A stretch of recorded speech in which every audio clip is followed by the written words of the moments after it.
The UK has a massive election coming up, and all of a sudden, the guy who came third on I'm a Celebrity, Get Me Out of Here is causing the party that's been in power for the last 14 years a whole bunch of problems. So it's time to ask, what on earth is going on in the House of Commons? In May, UK Prime Minister Rishi Sunak stepped out into the pouring rain and took a high-stakes gamble, calling for a surprise general election on July the 4th, despite his party lagging 20 percentage points behind in the polls. The song in the background, "Things can only get better." They haven't. As usual, there are two major parties gunning for Downing Street this year: the Conservatives and Labour. The Conservatives, also known as the Tories, hover somewhere between centre-right and right-wing, and they've been in charge for 14 years. But between Brexit, COVID, betrayals and Christmas parties, a calamitous attempt at a radical free market budget, and the crippling cost of living, it's been a bit of a hot seat for prime ministers lately. Currently, Rishi Sunak has the top job, but probably not for much longer, with many extremely dissatisfied with the state of the country. I mean, nearly a fifth of the population now live in absolute poverty and are struggling to meet basic needs. That includes 3.6 million children.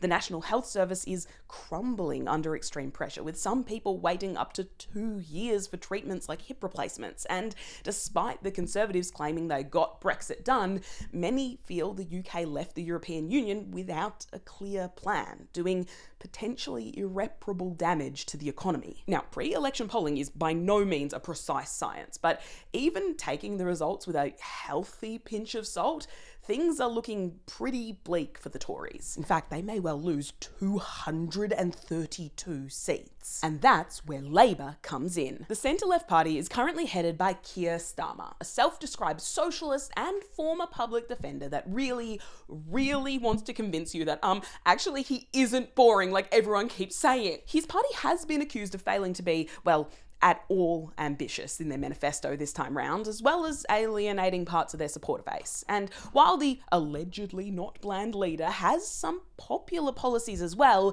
it seems that Labour's biggest selling point this election is, well, the fact that they aren't the Conservatives. Regardless, it's expected to serve them well. In fact, if pre-polling can be believed, then it's not so much a question of if Labour will win, but by how much. And it doesn't help that the Conservatives are now feeling the squeeze from the right wing as well, which brings us to one of the election's biggest wildcards: Reform UK. Headed by infamous UK politician, recent I'm a Celebrity, Get Me Out of Here contestant, and the man who claims 100% credit for Brexit, Nigel Farage, Reform UK is a right-wing party that's mostly known for its anti-immigration message. But rather than attempting to challenge the centre-left Labour this election, they're actually targeting key Tory seats. Now, the UK uses a first-past-the-post voting system, meaning MPs don't have to win an outright majority or anything, they just need to get more votes than any of the other candidates and they win the seat. So Reform may actually be